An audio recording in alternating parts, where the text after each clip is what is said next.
Hello बच्चों। देखिए बच्चों, आप लोगों में से कुछ लोगों ने कहा था कि मैम बहादुर कहानी का सारांश तो आपने बता दिया, इसका उद्देश्य भी बता दीजिए। तो और पंचलाइट कहानी का भी हमने सारांश आप लोगों को बता दिया है। तो देखिए, ये जो बहादुर कहानी है और पंचलाइट कहानी है, दोनों का उद्देश्य हम आप लोगों को एक ही वीडियो में प्रोवाइड करवा रहे हैं। सभी लोग दोनों उद्देश्य को ध्यान से देख लेंगे तो आपका दोनों उद्देश्य तैयार हो जाएगा। और सारांश इसका हम पहले ही आपको दे चुके हैं। जिन लोगों ने वो सारांश नहीं देखा है वो सभी लोग, उसका लिंक आपको डिस्क्रिप्शन में मिल जाएगा। सभी लोग पहले इसका सारांश ज़रूर देख लेंगे, तभी आपका ये उद्देश्य आपको समझ में आएगा और पंचलाइट का भी आप सारांश देख लेंगे। तो देखिए, बहादुर कहानी जब हमने आपको बताया था और इसको आपको समझाया था, तो हमने बताया था कि अमरकांत द्वारा लिखित कहानी बहादुर एक मध्यम वर्गीय परिवार में नौकर के साथ परिवारजनों के द्वारा किए जाने वाले अत्यधिक कठोर एवं असभ्य व्यवहार की कहानी है। यानी बहादुर कहानी जो है वो एक मध्यम वर्गीय परिवार में जैसे नौकर के साथ कठोर व्यवहार किया जाता है, उसी व्यवहार की यह कहानी है। इस कहानी का उद्देश्य समाज में उत्पन्न वर्ग संघर्ष को सहानुभूति द्वारा समाप्त करने का संदेश देना है। इस कहानी का मुख्य उद्देश्य है। और इस कहानी में ये है कि जैसे शोषितों के प्रति जो है प्रेम एवं मानवता का व्यवहार ऊंच नीच के भेद के कारण दिलों में पड़ी दरार को भर देता है।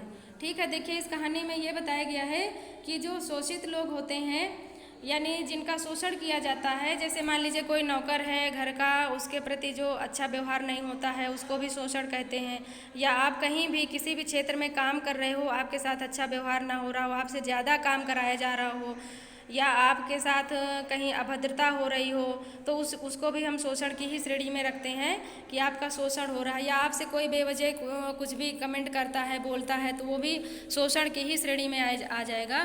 तो जो शोषितों के प्रति मानवता का व्यवहार जो है वो ऊंच नीच के भेद के कारण दिलों में पड़ी दरार को कम कर देता है। यदि हम अच्छा व्यवहार करें तो ऊंच नीच का भेद और दिलों में जो दरार पड़ी होती है वो कम हो जाती है। तो आधुनिक समाज में जो झूठे प्रदर्शन और शान शौकत में आधुनिक समाज जो है वो झूठे प्रदर्शन और शान शौकत में विश्वास रखता है।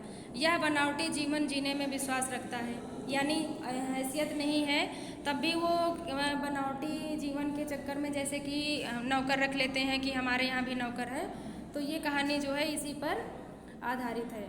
तो अब इसमें देखिए और क्या बताते हैं लेखक कि कहानीकार ने निम्न वर्ग के प्रति सहानुभूति दिखाई है। जो निम्न वर्ग है यानी छोटे लोग हैं, उनके प्रति सहानुभूति दिखाई है।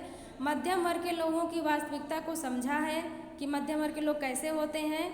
कथानायक बहादुर मानवीय स्नेह एवं संवेदना का भूखा है। जो कथानायक है, इसका मेन जो इसका हीरो है वो बहादुर ही है। तो बहादुर जो है वो मानवीय स्नेह और संवेदना का भूखा है। इसी वजह से तो वो अपनी माँ के पास से भाग करके चला आता है, क्योंकि उसकी माँ उसको डांटती रहती थी, उसके साथ अच्छे से व्यवहार नहीं करती थी। और लेकिन यहाँ पर क्या होता है कि मालिक द्वारा पीटे जाने पर और उसके द्वारा घर छोड़ देने पर परिवार के सभी लोग अपनी भूल स्वीकार करते हैं और पश्चाताप की अग्नि में जलने लगते हैं। यहाँ भी क्या होता है कि उसके साथ अच्छा व्यवहार नहीं होता है, मारपीट होती है, उसके साथ गाली भी देते हैं। तो वो क्या करता है कि इन सब चीज़ों से तंग आकर के वो भी घर छोड़ करके वो चला जाता है। तो अब परिवार के सभी लोगों को अपनी भूल का एहसास होता है और सभी लोग जान जाते हैं कि हमारी ही गलती है, उसकी कोई गलती नहीं है। और सब लोग पश्चाताप की अग्नि में जलने लगते हैं। उन्हें अपनी गलती का भी एहसास हो जाता है और वो स्वयं को दोषी भी समझने लगते हैं। अमीर और गरीब का वर्ग भेद मानवीय भावनाएं ही कम कर देता है। जो अमीर और गरीब का वर्ग भेद होता है वो मानवीय भावनाएं ही कम कर देता है, यानी मनुष्य के अंदर जो भावनाएं होती हैं उसी को कम कर देता है और वो दूसरे के प्रति गलत व्यवहार करने लगता है। लेखक का मुख्य उद्देश्य दोनों के हृदयों में परिवर्तन है। लेखक का मुख्य उद्देश्य है कि दोनों के हृदय परिवर्तन हो, यानी जो शोषण कर रहे हैं उनके भी प्रति और जो शोषित हैं उनके भी सब दिलों में परिवर्तन हो। यही इस कहानी का मुख्य उद्देश्य है। वह इसके प्रति सहानुभूति व्यवहार का संदेश देता है और लेखक निम्न वर्ग के प्रति सहानुभूति पूर्ण व्यवहार करने का संदेश देता है। यही इस कहानी का मुख्य उद्देश्य है।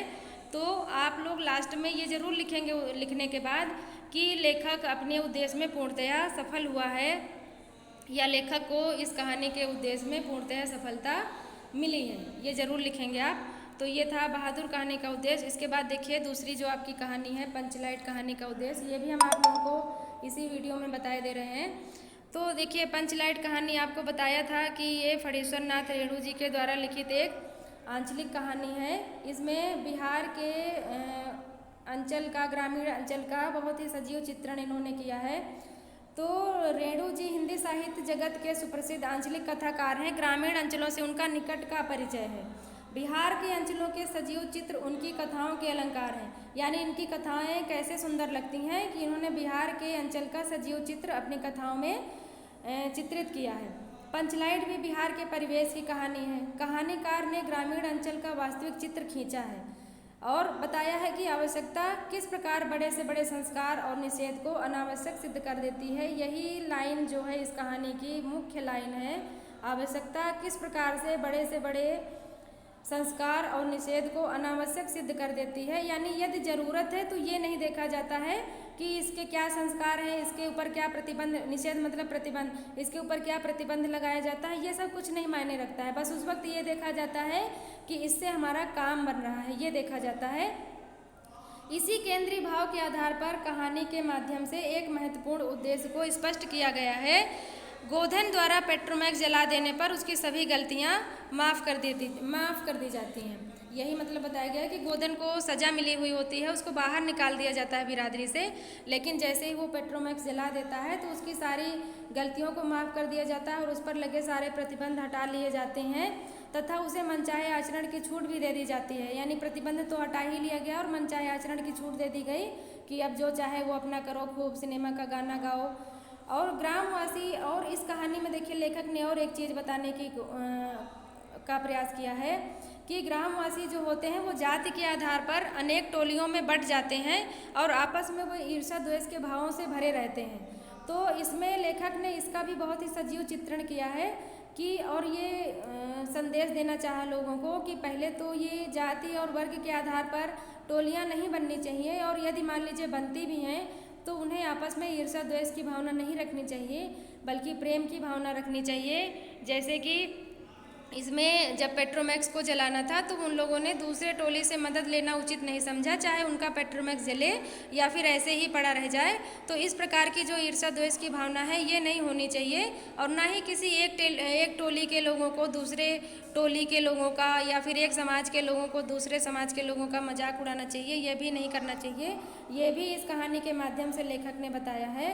और कहानीकार ने यह स्पष्ट किया है कि आधुनिक युग में अभी भी कुछ गांव और जातियां पिछड़ी हुई हैं। ये भी कहानीकार ने इस कहानी में दिखाया है कि आधुनिक युग में भी अभी भी कुछ जातियां ऐसी हैं और कुछ गांव ऐसे हैं जो पिछड़े हुए हैं। और रेणु जी ने अप्रत्यक्ष रूप से ग्राम सुधार की प्रेरणा भी दी है। रेणु जी ने अप्रत्यक्ष रूप से ग्राम सुधार की प्रेरणा दी है। यानी उन्होंने ये बताया है इस कहानी में कि ग्राम में जो ग्रामीण क्षेत्रों में अभी भी सुधार की आवश्यकता है, तभी लोगों के मन से जो गलतफहमी होती है ऊंच नीच का, भेदभाव, वर्ग संघर्ष का, या फिर ईर्ष्या द्वेष की भावना, इसकी समाप्ति हो सकती है। तो इसमें भी लेखक जो है वो पूर्णतः सफल रहे हैं अपने उद्देश्य में। तो इसमें भी आप यही बताएंगे लास्ट में कि लेखक को अपने उद्देश्य में पूर्णतः सफलता प्राप्त हुई है, और इस तरह से आप इसको लिखेंगे अच्छे से। और अगर आपको ये वीडियो पसंद आया हो तो सभी लोग इसको लाइक करेंगे और शेयर करेंगे और चैनल को सब्सक्राइब करेंगे सभी लोग। धन्यवाद।